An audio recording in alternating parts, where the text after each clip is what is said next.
নাৰায়ণপুৰৰ মাধৱদেৱ বিশ্ববিদ্যালয়ৰ এগৰাকী অধ্যাপকৰ বিৰুদ্ধে অভিযোগ উত্থাপন হৈছে। অনুসূচিত জাতিৰ ভুৱা প্ৰমাণপত্ৰ দি বিশ্ববিদ্যালয়ত চাকৰি কৰাৰ গুৰুতৰ অভিযোগ। ভুৱা প্ৰমাণপত্ৰ দি চাকৰি লাভ কৰাৰ অভিযোগ দীপক দাসৰ বিৰুদ্ধে নাৰায়ণপুৰ আৰক্ষী থানাত এজাহাৰ দাখিল কৰিছে দুৰ্নীতি বিৰোধী যুৱ শক্তি অসমে।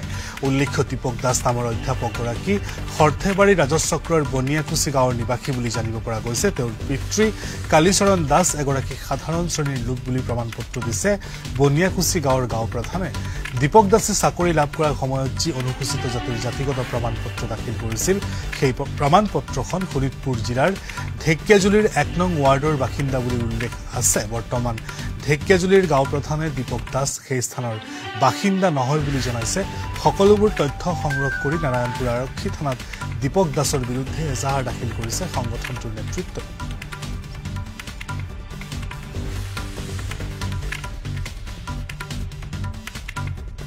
এখন এজাহাৰ দাখিল কৰিছোঁ। সেই এজাহাৰ দাখিল কৰিছোঁ আমি দীপক দাস নামৰ যিজন ব্যক্তি, মানে আচলতে যিজন ব্যক্তিয়ে ভুৱা অনুসূচিত জাতিৰ প্ৰমাণপত্ৰ লৈ দীৰ্ঘদিন ধৰি চাকৰি কৰি আছে। তেখেত বৰ্তমান মাধৱদেৱ বিশ্ববিদ্যালয়ত কৰ্মৰত হৈ আছে। আমি বহুদিন আগৰ পৰা জনাই আছোঁ যে তথ্য সহকাৰে আমি ফাদিল কৰিছোঁ কিছু বিষয় যে তেখেত যে অনুসূচিত জাতিৰ লোক নহয়। এই সকলোখিনি আমাৰ তথ্যৰ লগত আমাৰ গাঁঠি দিয়া আছে। আমাক এখন ঢেকিয়াজুলিৰ পৰা দিছে আৰু এখন তেখেতৰ অৰিজিনেল ঘৰ হৈছে আমাৰ বৰপেটা।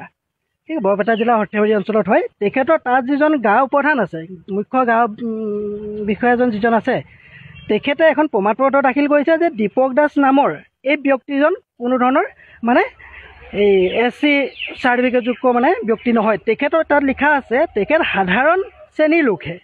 কিন্তু সাধাৰণ শ্ৰেণীৰ লোক হৈ তেখেতে কি কৰিছে যে এই SC যিখন চাৰ্টিফিকেট উলিয়াইছে সেই ভুৱাকৈ উলিয়াইছে। সেই চাৰ্টিফিকেটখন সম্পূৰ্ণ ভুৱা চাৰ্টিফিকেটখন উলিয়াইছে।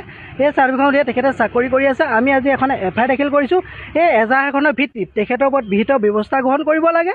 আৰু তাতকৈ লক্ষণীয় ডাঙৰ কথা হৈছে তেখেতে যিখন ইয়াত চাকৰি যেতিয়া লাভ কৰিছিলে, চাকৰি কৰা কালত কি দিছিলে এখন চাৰ্টিফিকেট প্ৰদান কৰিছিলে, যিখন